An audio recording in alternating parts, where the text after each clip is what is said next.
we've been through.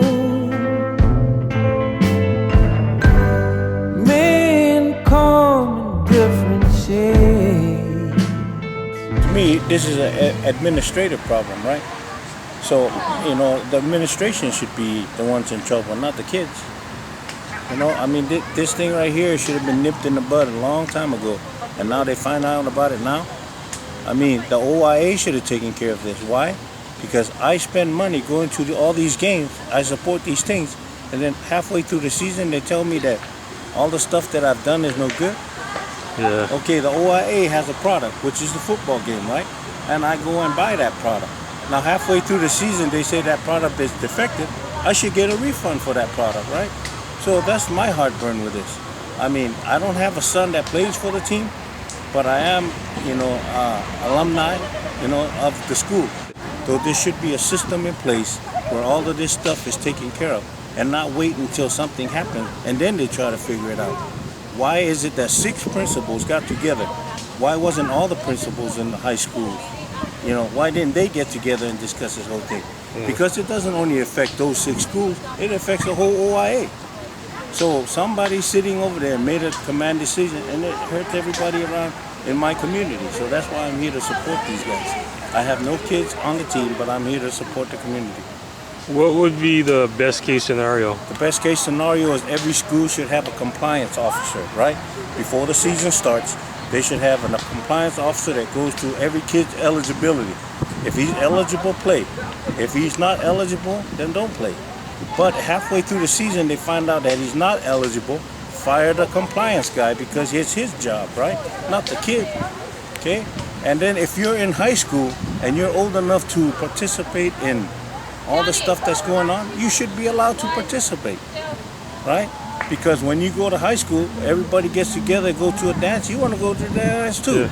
So if he's of age and eligible to play, I don't see what's the problem. It's up to the administration or the OIA to figure all these things out before it gets to this point.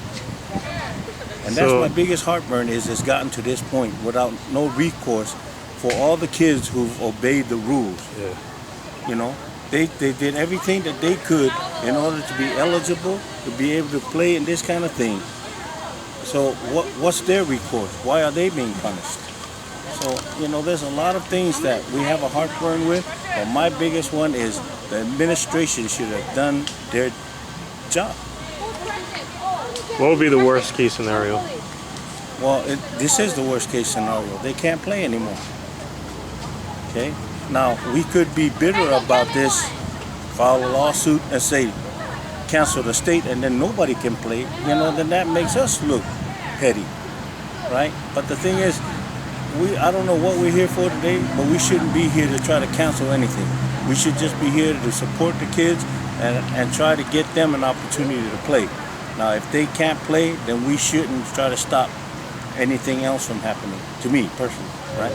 The other parents might feel differently, but to me personally, if we try to stop the state playoffs, then we'll look just as petty for something that we should have taken care of. Oh, I was in the Marine Corps for 14 years.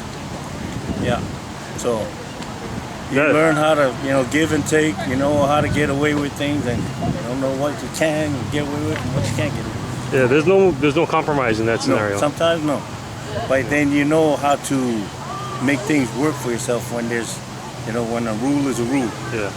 But yet you figure out that you can obey the letter of the law without being vindictive, right?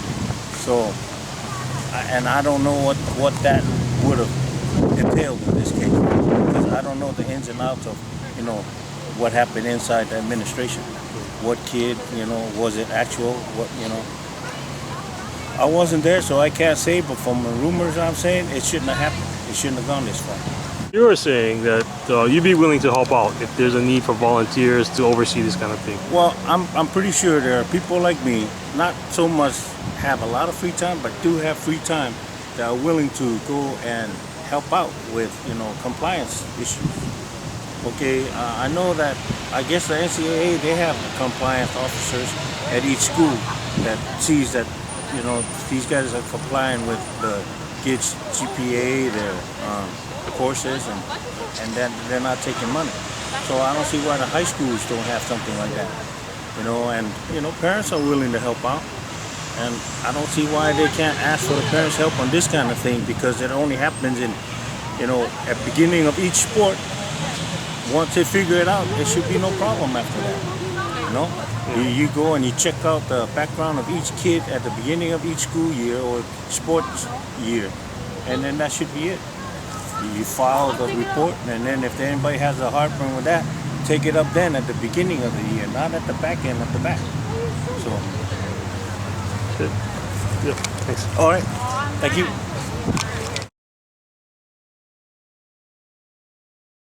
And I would hope that from a political standpoint, the administration, the outgoing administration, would realize that this is not a case they ought to really fight. This is a case where the associations and their council ought to be left to resolve this with us. But we got to sue the superintendent of schools, because she's the titular head of the school system and the entity which is involved in this, which is the OIA. But you talked to the OIA attorneys, HSA attorneys, and yes, and they share our concerns about the way this was handled and about the interpretation of the rules and the fact that we ought to try to find a better solution. So, did these parents approach you, or did the parents did? Yeah, parents were referred to us. And as I said, if I had been involved in this earlier, if we'd had the opportunity to aggressively represent them at an earlier stage, it might not have come to this point. But nobody afforded them that opportunity. The school did what they thought they were supposed to do, which was to report this, and then the school basically took no other actions until it was a done deal. And I regret that. I think that the school probably could have more aggressively defended the team and the kids, but I think the school felt conflicted because they were being told, hey, this is a black and white thing, and the DOE really should sit this out and let the OIA just simply decide what they're going to do. But I think they made the wrong decision.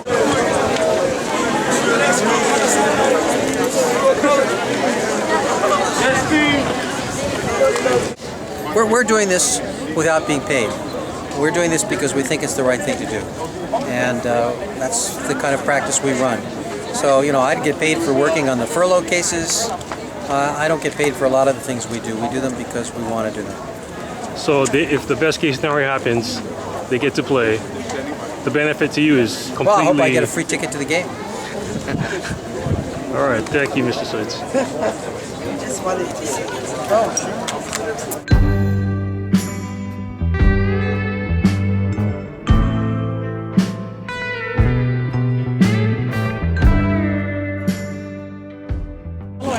Evan, are you the player representative? Oh, yes. This is like the NFL versus the union, and you're like the team rep. Do you like law? You're Yeah, starting to like it. pretty much. It can work in your favor, Yeah. if you know what you're doing. How do you feel right now? This is a weird 3 days. Actually, today when Laura was talking, I was feeling kind of nervous, but I felt pretty confident at the end. He sounds pretty smart. He knows what he's talking about, and I'm sure that the OI will change their ruling and change their decision on what they did to our team, and I think we'll have a chance to play. I'm the son of a bad